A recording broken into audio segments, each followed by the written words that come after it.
विश्वोत्पत्त्यादिहेतवे तापत्रय विनाशाय श्रीकृष्णाय वयं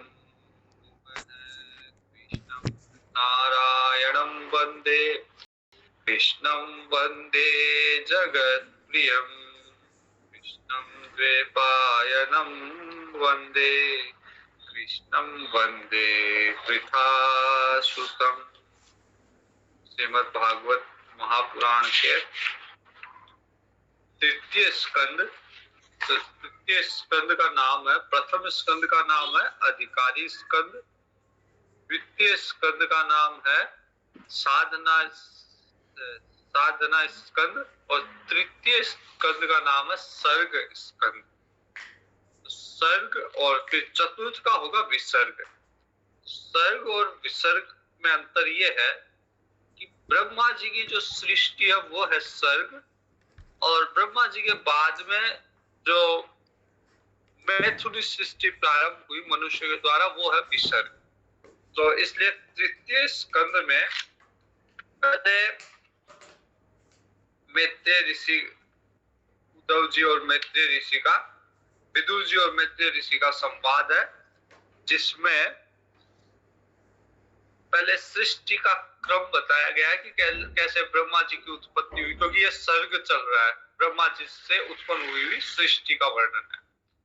तो ब्रह्मा जी की सृष्टि कैसे, ब्रह्मा जी की उत्पत्ति कैसे हुई, फिर ब्रह्मा जी ने किस तरह से सृष्टि को उत्पन्न किया, उसमें क्या क्या समस्याएं आई और ब्रह्मा जी के द्वारा किस किस तरह की सृष्टियां उत्पन्न हुई, और लास्ट में जाके जो फाइनल सेटल डाउन हुआ, फाइनल ब्रह्मा जी को लगा कि ये प्लान आगे चलेगा, वो था मैथुनी सृष्टि कि एक नर एक मादा, उनके द्वारा अब सृष्टि का विस्तार होना है। तो उसमें पहले समस्या आई कि अब मनु महाराज और शत्रुपा, नर और मादा का जो प्रथम जोड़ा है उनको उत्पन्न कर दिया, लेकिन अब इनके रहने का स्थान क्या हो, क्योंकि पृथ्वी रसातल में थी उस समय। तो भगवान ने वराह अवतार लेके पहले उस पृथ्वी को ऊपर लेके आए, उसको रहने के लिए स्थान दिया मनु महाराज और शत्रुपा को, और उसके बाद में अब क्योंकि बिना ज्ञान के सृष्टि, संसार चल नहीं सकता बिना ज्ञान के, तो कर्दम ऋषि के द्वारा सांख्य योग का ज्ञान प्रदान किया जाएगा। तो पहला अवतार वराह भगवान के रूप में, दूसरा कपिल भगवान के रूप में कर्दम ऋषि के यहाँ भगवान का जन्म होगा। तो कर्दम ऋषि की कथा है, कर्दम ऋषि मनु महाराज की पुत्री के साथ कर्दम ऋषि का विवाह हुआ। तो जब ब्रह्मा जी को लगा कि मैंने मनु महाराज शत्रुपा जी को उत्पन्न करके, उनको लगा कि कृत्य सा हो गया, और अब ये लोग जो मनु महाराज और शत्रुपा जी है, ये लोग अब सृष्टि का विस्तार कर लेंगे। अब जो मेरा मुख्य प्रयोजन, भगवान ने ब्रह्मा जी को उत्पन्न इसलिए किया था ताकि सृष्टि की रचना कर सके, उसका विस्तार कर सके। तो ब्रह्मा जी को संतुष्ट थे मनु शत्रुपा को उत्पन्न करके कि अब आगे मैथुनी सृष्टि के द्वारा ये लोग प्रजा का विस्तार करेंगे, प्रजा को बढ़ाएंगे ये लोग। और उसमें देवता लोग भी आते हैं और स्तुति करते हैं ब्रह्मा जी की कि आपने जो अब की बार जो सृष्टि की है, पिछली बार कई बार भूत प्रेत उत्पन्न हो गए, कई बार सनकादिक जैसे सात्विक सृष्टि उत्पन्न हो गई, जो जिनको मतलब ही नहीं था सृष्टि के विस्तार से। तो अब की बार जो सृष्टि हुई है वो सृष्टि विस्तार वाली होगी। अब वो सृष्टि आगे विस्तार को प्राप्त होगी। कोई भी काम होता है ना, तो उसके लिए जैसे गुण की आवश्यकता होती है वो उसी गुण से होता है। जैसे कोई कार्य रजोगुण प्रधान है तो वो राजसिक गुण से ही होगा। अगर बहुत ज्यादा सात्विक है कोई व्यक्ति तो वो नहीं कर पाएगा, बहुत ज्यादा तामसिक है तो वो नहीं कर पाएगा। इसलिए भगवान की बनाई हुई सृष्टि में सभी गुणों का सम्मान है। ऐसा नहीं है कि कोई गुण ज्यादा महत्वपूर्ण है, कोई गुण एकदम निम्न स्तर का है। सब गुण की उपयोगिता है। और वैसे ही सृष्टि का जब विस्तार अगर करना है तो उसमें सनकादिक जैसे एकदम सात्विक पुरुष भी उसके लिए उपयोगी नहीं है, और एकदम भूत प्रेत की जो सृष्टि हुई वो भी उपयोगी नहीं है।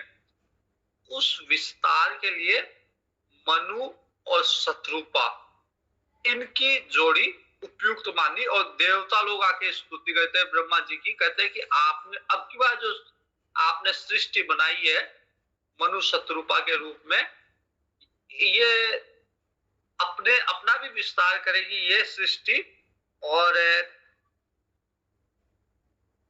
हम लोगों को, देवता लोगों को भी पुष्ट करेगी। तो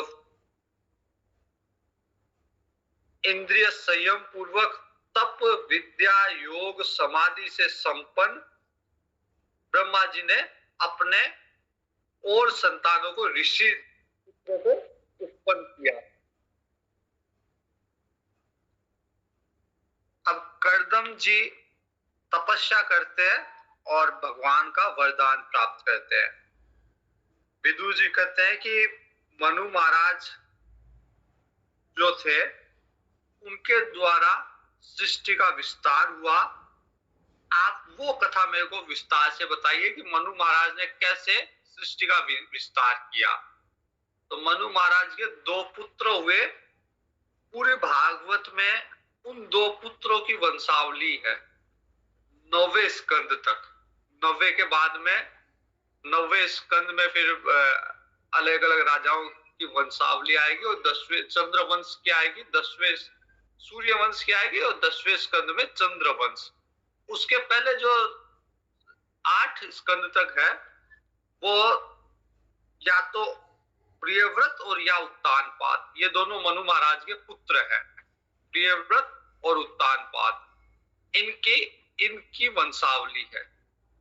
और 3 कन्या हुई, उनमें से एक कन्या है देवहूति। तो मनु महाराज के 2 पुत्र प्रियव्रत और उत्तानपाद, और 3 कन्या, उनमें से एक है देवहूति।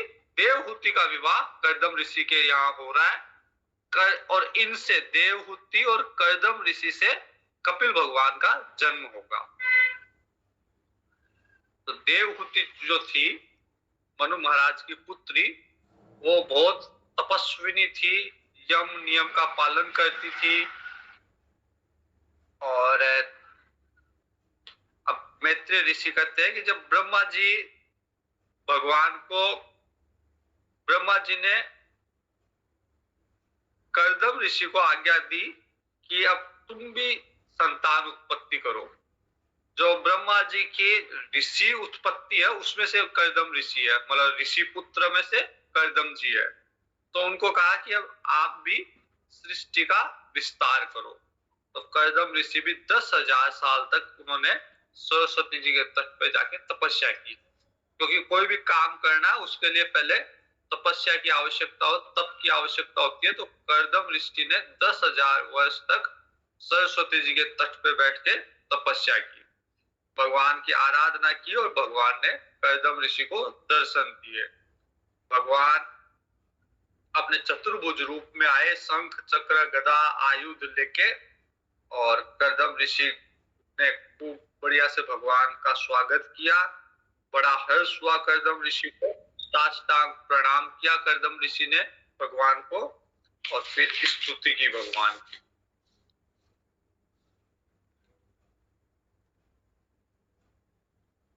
कर्दम ऋषि कहते हैं कि भगवान, मेरा जो हृदय है वो काम से कलुषित है, और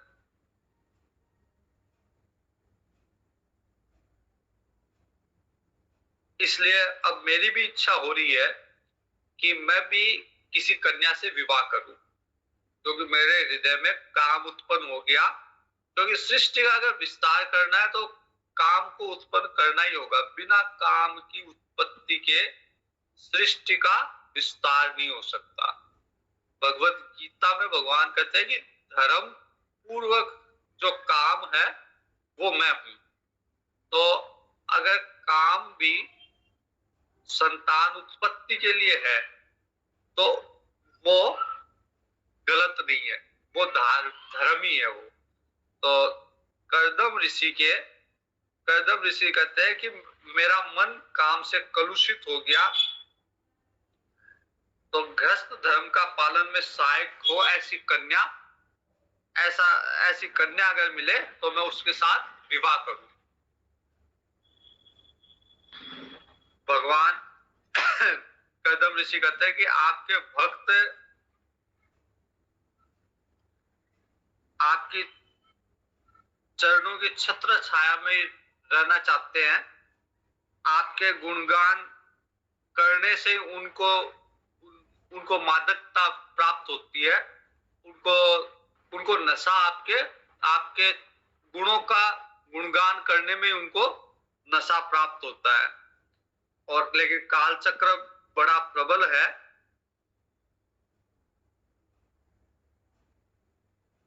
इस काल चक्र के प्रभाव से काल चक्र अपनी गति से चलता रहता है, और आप अब कृपा करके मेरी इच्छा को जानते हुए मेरी इच्छा की पूर्ति करिए। तो भगवान कहते हैं कि मैंने पहले से ही ये व्यवस्था कर रखी है।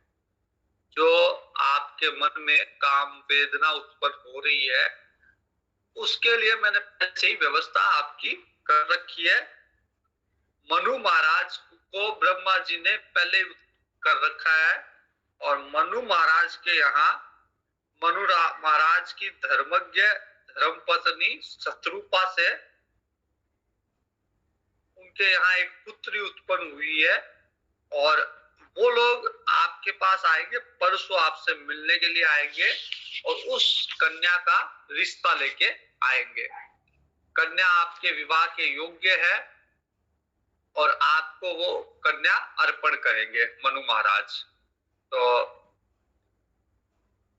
उस कन्या के साथ आपको 9 कन्या उत्पन्न होगी, और फिर मेरे अंश के रूप में कपिल महाराज भी मैं अपना ही अंश कला के रूप में कपिल के रूप में उत्पन्न होऊंगा।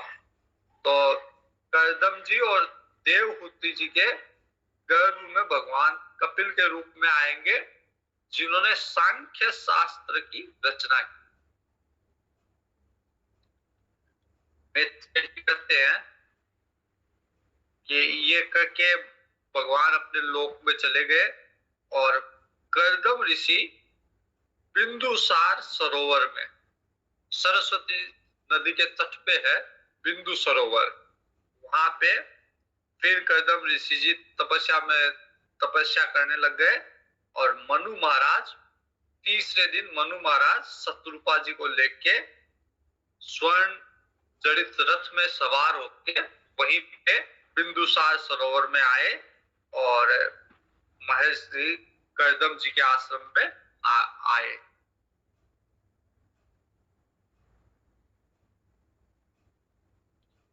बिंदु सरोवर जो सरस्वती जी के तट पे है, इसकी उत्पत्ति हुई कि भगवान को कर्दम ऋषि जब तपस्या कर रहे थे तो भगवान के हृदय में कर्दम जी को देख के करुणा उत्पन्न हुई, और भगवान के नेत्र से आंसू की बूंद गिर गई। उसी से वो बिंदु सरोवर उत्पन्न हुआ है। तो बिंदु सरोवर बड़ा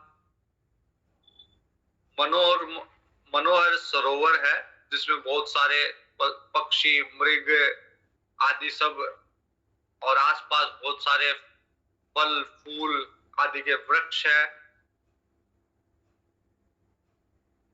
बहुत सारे पशु भी उसके आसपास रहते हैं।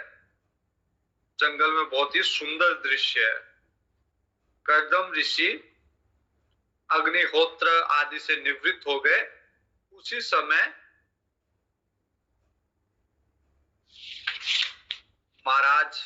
मनु महाराज वहां पे आते हैं और मनु महाराज ऋषि को प्रणाम करते हैं।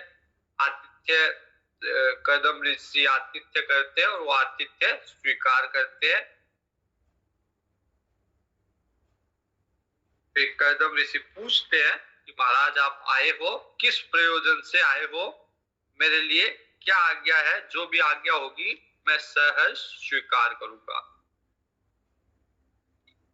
मनु महाराज कहते हैं कि ब्रह्मा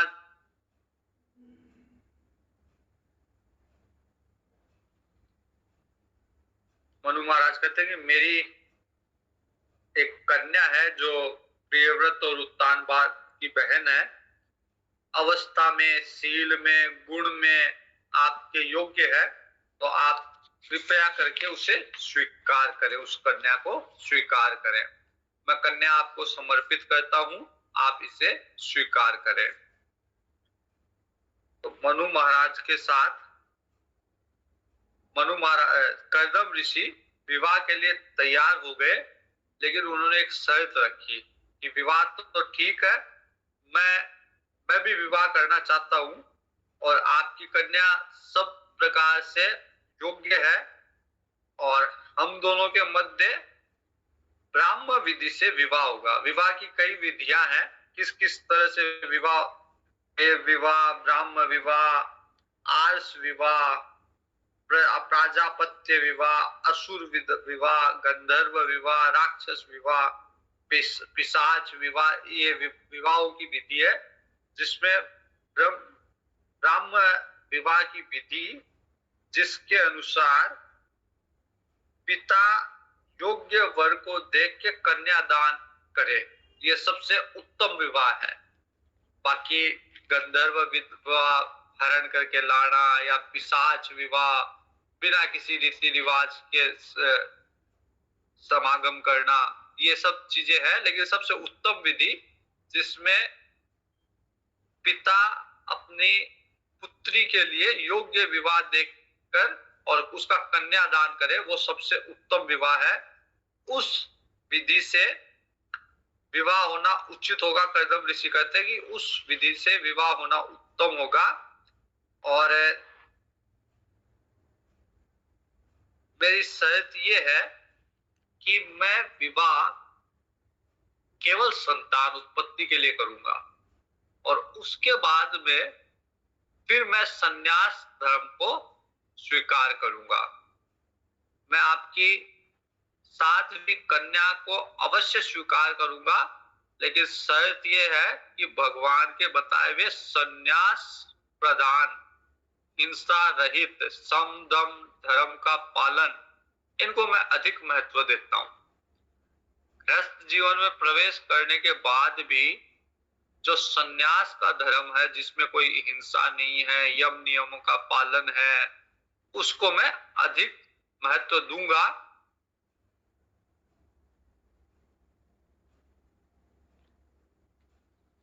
रामचरितमानस में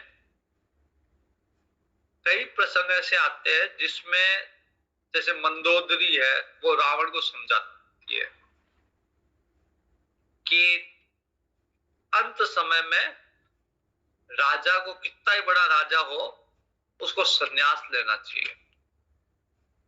जब भगवान राम वन को जा रहे होते तो कौशल्या जी भगवान राम को एक बात कहती है कि मैं इसलिए दुखी नहीं हूं कि आप वन को जा रहे हो, राजा को तो अंत समय में वन में जाना ही चाहिए, संन्यास लेना ही चाहिए, अवश्य लेना चाहिए, लेकिन अभी आपकी आयु कम है, इसलिए मेरे को थोड़ी चिंता है। तो किसी भी गृहस्थ के लिए ये आवश्यक है, बोले ये ऑप्शनल नहीं है, ये कंपल्सरी है कि वो गृहस्थ जीवन की जिम्मेदारी धर्म पूर्वक उसका निर्वहन करके फिर संन्यास धर्म की ओर अग्रसर हो। चार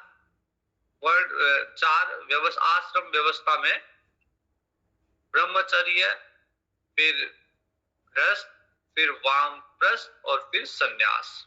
तो ऐसा नहीं है कि जो गृहस्थ में चला गया वो सन्यास में नहीं जाएगा।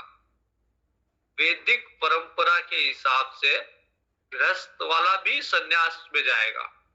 वो गृहस्थ का भोग करके वानप्रस्थ में, वानप्रस्थ से सन्यास में,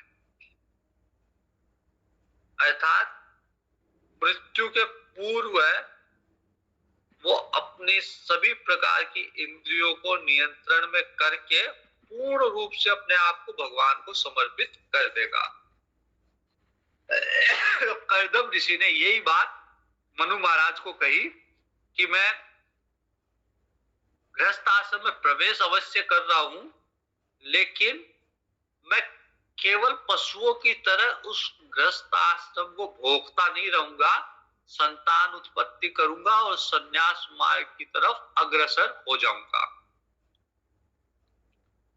मनु महाराज मौन हो गए, लेकिन मनु महाराज ने जब देखा कि शत्रुपा जी और पुत्री देवहूति की भी सहमति थी कर्दम ऋषि जी के इस शर्त में, तो मनु महाराज ने भी ये शर्त स्वीकार कर ली कि कर्दम जी विवाह करेंगे, संतान उत्पत्ति के बाद में फिर संन्यास मार्ग की ओर चले जाएंगे।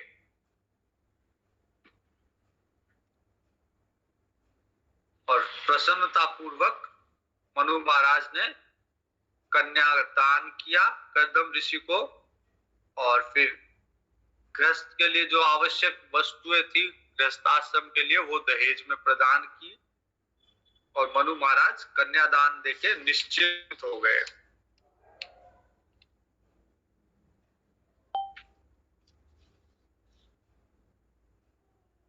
मनु महाराज अपनी राजधानी में वापस चले गए, पुत्री का विवाह करके पुत्री को कर्दम ऋषि को सौंप के देवहूति को अपनी राजधानी में वापस चले गए। बरहिसमती नगरी जो है वो मनु महाराज की राजधानी है, वहां पे वापस चले गए।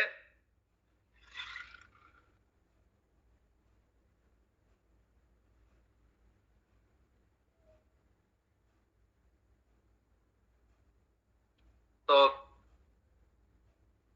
जो पुरुष भगवान हरि के आश्रित रहता है उसे शारीरिक, मानसिक, दैविक, मानुषिक, भौतिक दुख कभी कष्ट नहीं पहुंचा सकते। तो मनु महाराज ने भी भगवान के आश्रित रख के कन्यादान, ऋषि को कन्यादान दे दिया। तो मनु महाराज निश्चित हो गए, अब उन्हें किसी भी तरह की चिंता नहीं रही।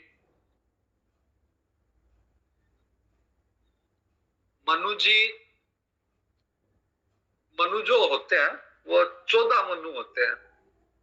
हर मनवंतर में अलग मनु होते हैं, और उनका मुख्य दायित्व मनु का होता है धर्म की स्थापना। धर्म का पालन हो रहा है या नहीं हो रहा ये देखना मनु का मुख्य कर्तव्य होता है। तो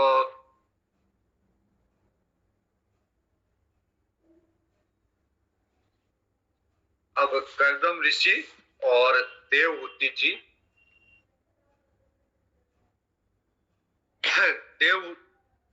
देवहूति जी कर्दम ऋषि की खूब सेवा करने लग गई।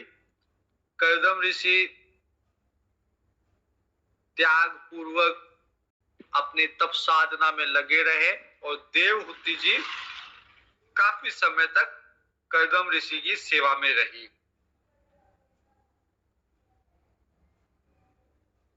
बिना किसी काम वासना के, दंभ के, द्वेष के, लोभ के, पाप के, मद के, सब कुछ त्याग कर सावधानी से और सेवा में तत्पर रहकर विश्वास, पवित्रता, गौरव, संयम, प्रेम, मधुर भाषणी आदि गुणों से संपन्न होकर पति को संतुष्ट किया। बहुत दिन इस तरह से बीत गए, और बहुत शरीर से जो देवहूति जी थी वो बहुत दुबली पतली हो गई, क्योंकि उनका पूरा ध्यान केवल पति की सेवा में रहा, अपने देह का भान नहीं रहा उनको, इसलिए बहुत दुबली पतली हो गई। करदम जी ने देखा कि ये मेरी सेवा करती है, तो उनकी सेवा से संतुष्ट हो गए, उनकी भक्ति से करदम जी संतुष्ट हो गए।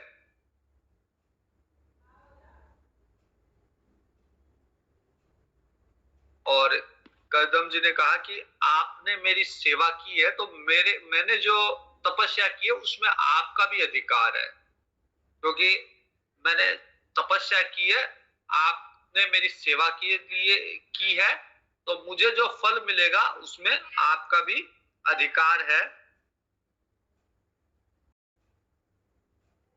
देवहूति जी कहती है कि आपको हर तरह का ऐश्वर्य प्राप्त है। विवाह के समय आपने प्रतिज्ञा ली थी कि मैं गर्भाधान करूंगा और कुछ समय के लिए गृहस्थ जीवन का उपभोग करूंगा। अब आपको उस विषय पे विचार करना चाहिए कि हमारे यहाँ संतान उत्पत्ति हो।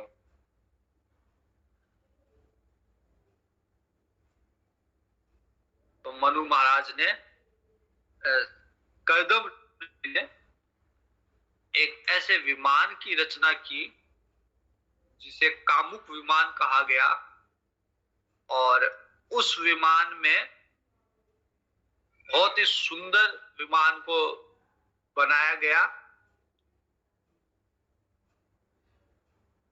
योग के द्वारा अत्यंत सुंदर, बहुत सारे रत्नों से जड़ित विमान, जो हर ऋतु में सुख प्रदान करने वाला। जैसे गर्मी में अगर एयर कंडीशन हो तो वो सुख प्रदान करता है, तो विमान ऐसा था कि ऑल वेदर, हर तरह की ऋतु के अनुकूल था। दूसरा, उसके अंदर जो उसका, आज की भाषा में कहे तो उसका इंटीरियर जो था बहुत ही सुंदर था, बहुत ही कुशलता से उसे सजाया गया, दिव्य सामग्री रखी गई, तरह तरह की पताकाओं से, चित्रों के द्वारा उसे सजाया गया। और कई कई तल थे उसमें, कई तलों का वो विमान सामने आया। उसमें शिल्प कला में निपुण, पन्ने के फर्श, हीरे के किवाड़, सोने के कलश आदि सब चीजों से, सारे भोग सामग्री से संपन्न वो कामुक विमान, जिसमें अलग अलग सुविधा, कहीं क्रीड़ा स्थली, कहीं शयन गृह, कहीं बैठक, कहीं आंगन, कहीं चौक, इस तरह से बहुत ही दिव्य विमान तैयार किया।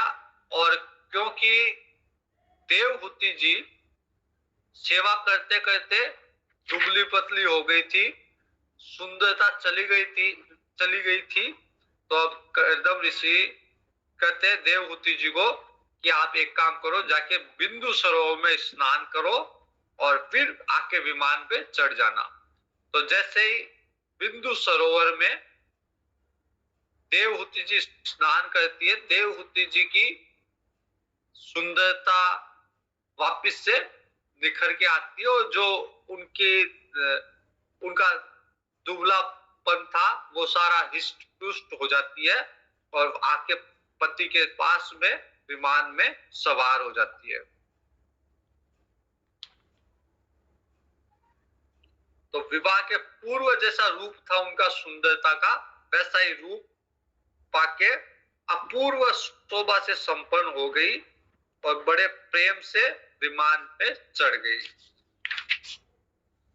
अब बहुत समय तक देवहूति जी और करदम ऋषि इस विमान में बैठ के भोग विलास करते हैं।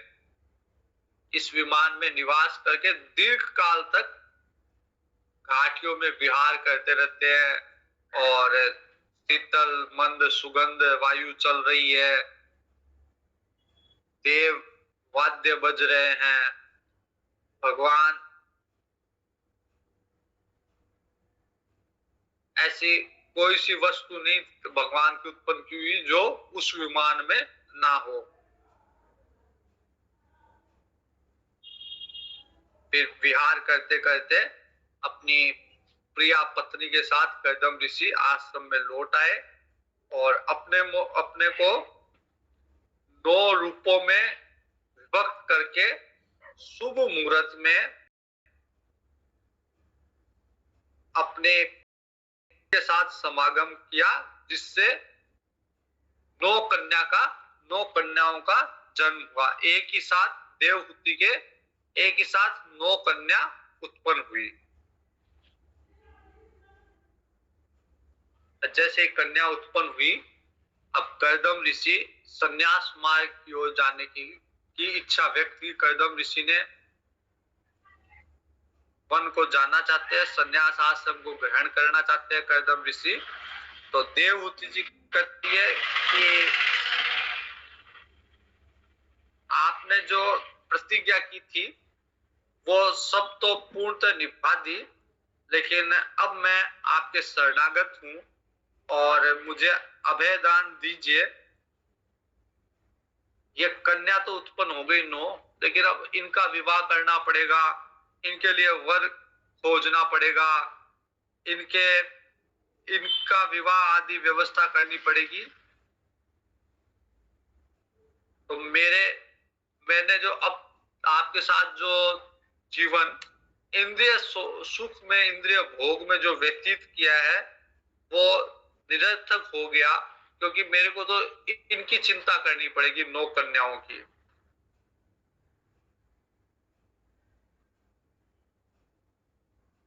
तो इसलिए आप अब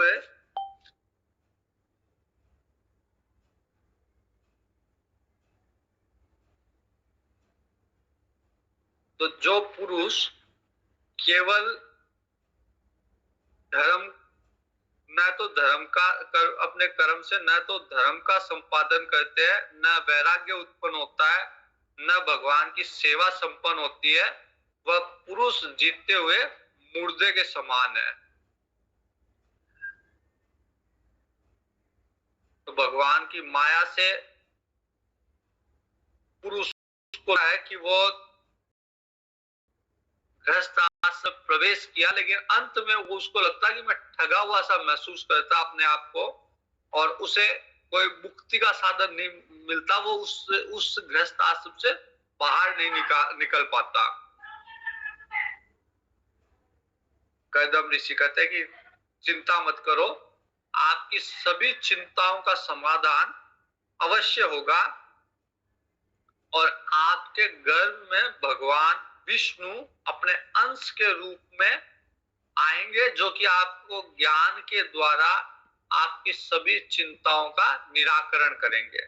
लेकिन इसके पहले आपको तपस्या करनी पड़ेगी। भगवान ऐसे ही भगवान अवतार नहीं लेंगे आपके गर्भ में, उसके लिए आप व्रतों का पालन करो, संयम, नियम, तप, दान आदि श्रद्धा पूर्वक भगवान का भजन करो, तब भगवान आपके गर्भ से जन्म लेंगे।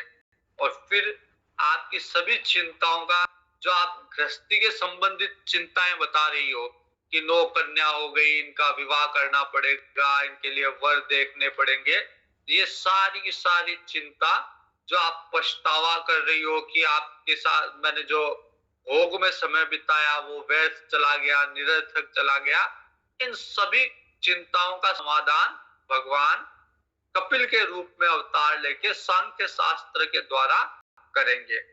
तो उन भगवान का जन्म हो, इसके लिए आवश्यक है कि आप जाके तप करो, यम नियम का पालन करो, व्रतों का पालन करो। और फिर भगवान ब्रह्म ज्ञान के द्वारा उपदेश करके तुम्हारे हृदय का जो अहंकारमय ग्रंथि है हृदय की, उस ग्रंथि का छेदन कर देंगे। तो फिर ये पछतावा नहीं रहेगा। देवहूति जी ने अपने पति के वचनों पे विश्वास किया और जैसे कर्दम ऋषि ने बताया वैसे भगवान की आराधना में लग गई। कर्दम ऋषि के वीर्य का आश्रय ले गर्भ में उन्होंने कर्दम ऋषि के गर्भ को धारण किया और ब्रह्मा जी भी सारे मुनियों के सहित आए। उन्होंने भी भगवान जब गर्भ में थे कपिल के रूप में भगवान की स्तुति की।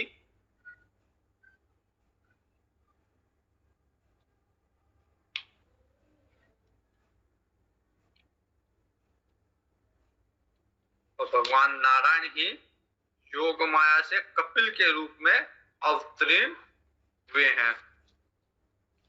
मैत्रेय जी कहते हैं, विदुर जी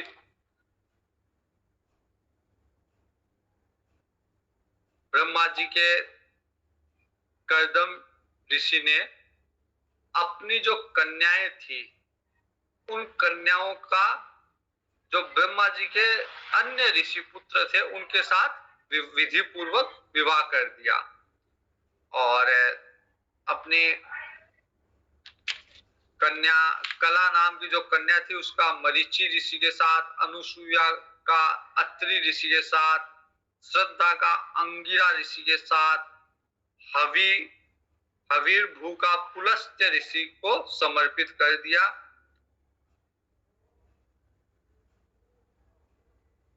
पुलह को गति नामक कन्या अर्पित की, क्रतु को क्रिया नामक कन्या, इस तरह से अथर्वा ऋषि को शांति नामक कन्या प्रदान की। इस तरह से अपनी ऋषियों को अर्पित कर दिया कर्दम जी।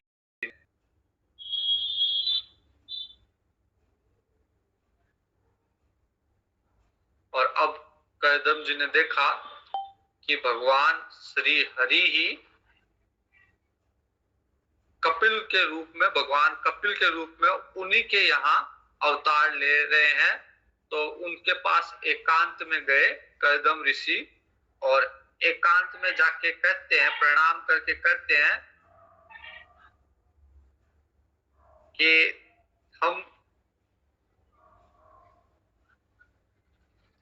हम जो काम लोलुप पुरुष है उनके द्वारा अज्ञान के जो होने वाली अवज्ञा को भी आप विचार नहीं करके और हमारे यहाँ पे आप अवतीर्ण हुए हो। आप ऐश्वर्य, वैराग्य, यश, ज्ञान, वीर्य और श्री, इन ऐश्वर्यों से पूर्ण हो। आप में सारी शक्तियां आपके अधीन है, सारा प्रपंच की चेतन शक्ति आप में लीन होती है। मैं आपकी शरण लेता हूं। मेरे सभी मनोरथ पूर्ण हो चुके हैं। मैं संन्यास मार्ग को अब ग्रहण करके आपका चिंतन करते हुए शोक रहित होकर विचरूंगा। भगवान कपिल, जैसे ही भगवान कपिल का अवतार हुआ कर्दम ऋषि ने प्रणाम किया और फिर संन्यास मार्ग की तरफ चले गए। यहाँ पे विचारने योग्य बात है कि भगवान अवतार के रूप में, पुत्र के रूप में आए, लेकिन फिर भी कर्दम ऋषि वन में जा रहे हैं भगवान संन्यास लेके। तो भगवान तो पुत्र के रूप में है ही वहां पे, फिर वन में क्यों जा रहे हैं? दशरथ जी को पुत्र के विषय में मोह था। दशरथ जी ये वरदान भी मांगते हैं कि मेरा आप में, जब पुत्र के रूप में आप मेरे यहाँ हो तो मेरा आप में इतना मोह हो कि आपके वियोग होते मेरे प्राण चल जाए। और जैसे ही राम जी से वियोग हुआ दशरथ जी के प्राण चले गए। तो जो सगुण उपासक है वो कभी भगवान से अलग नहीं हो सकते। उनके प्राण भगवान में के सगुण स्वरूप में ही रहते हैं। लेकिन जो निर्गुण उपासक है उनकी उपासना भगवान को एक सीमित दायरे में देखना नहीं, मतलब केवल पुत्र के रूप में भगवान है ऐसा नहीं, सब में भगवान है। ये उनकी उपासना है। तो उस उपासना के लिए कि सब में भगवान के दर्शन हो, कर्दम ऋषि जी वन में चले गए, या उस ज्ञान को धारण करके, संन्यास मार्ग को धारण करके नित्य भगवान के उस स्वरूप में स्थापित हो और अद्वैत रूप से भगवान अलग नहीं है मेरे से, इस विचार में स्थापित होने के लिए संन्यास मार्ग का आश्रय लेके वन में चले गए कर्दम ऋषि। वरना साधारण पुत्र भी अगर होता है, सांसारिक पुत्र भी, तब भी लोगों में इतना मोह उत्पन्न हो जाता है पुत्र के प्रति कि उसके त्याग का विचार भी वो नहीं कर सकते, ऐसी कल्पना भी नहीं कर सकते कि पुत्र से वियोग हो। लेकिन कपिल भगवान भगवान के अंश के रूप में ही जन्म लेके आ रहे हैं पुत्र के रूप में कर्दम ऋषि के यहाँ। फिर भी कर्दम ऋषि ने प्रणाम करके और कहते हैं कि अब मैं वन को संन्यास धर्म का आश्रय लेके वन में जाना चाहता हूं, ऐसी प्रतिज्ञा पहले थी मेरी। आप अपनी माता को ज्ञान दीजिए, ये ज्ञान कर्दम ऋषि में पहले से है।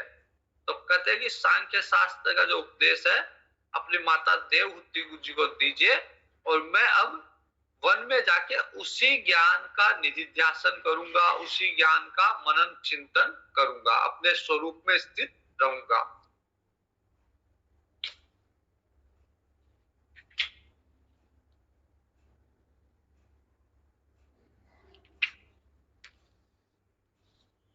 मेरे सभी मनोरथ पूर्ण हो गए हैं, मैं संन्यास मार्ग को ग्रहण कर आपका चिंतन करते हुए शोक रहित होकर विचरूंगा। अब मेरे को कोई शोक नहीं है, सारे मेरे मनोरथ पूर्ण हो गए, अब केवल आपका चिंतन करते हुए एकांत में विचरण करूंगा, आपकी आज्ञा चाहिए। भगवान भी कहते हैं कि मैंने वचन दे रखा था तुमको कि मैं तुम्हारे यहाँ जन्म लूंगा, इसको मैंने सत्य कर दिया है अवतार लेके। इस लोक में मेरा ये जन्म जो है, वो जो भी पुरुष अपने लिंग शरीर से मुक्त होने की इच्छा रखता है, उनको मैं आत्म दर्शन में उपयोगी प्रकृति और तत्व की विवेचना करने का ज्ञान दूंगा। जो भी पुरुष मुक्ति की इच्छा रखता है उसे मैं आत्म ज्ञान प्रदान करूंगा प्रकृति और तत्व के रूप में। यही सांख्य शास्त्र है कि कैसे प्रकृति अलग है, तत्व अलग है, आत्मा क्या है, इसका ज्ञान मैं प्रदान करूंगा। आपके यहाँ मैं पुत्र के रूप में आया हूं, मैंने अपने वचन दिया हुआ वचन पूरा किया। ये ज्ञान जो है पहले से चला आ रहा है, लेकिन कुछ समय से ये लुप्त हो गया। इसे फिर से मैं प्रवर्तित करने के लिए मैंने ये शरीर ग्रहण किया है, और अब मैं इस ज्ञान को वापस से निरूपित करूंगा।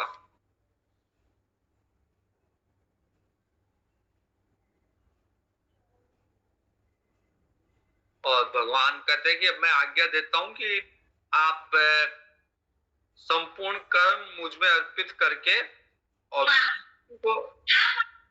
मृत्यु को जीत के मोक्ष पद प्राप्त करके मेरा भजन करो।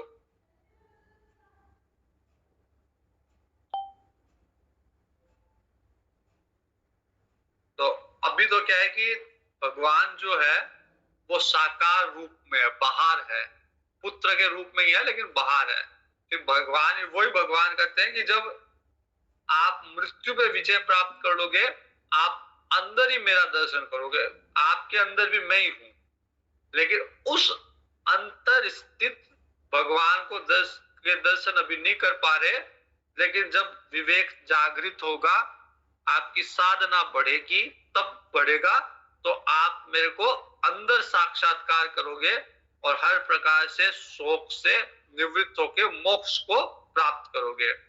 और माता देवहूति को भी मैं ये आत्मज्ञान प्रदान करूंगा। कर्दम ऋषि परिक्रमा करके वन में चल जाते हैं और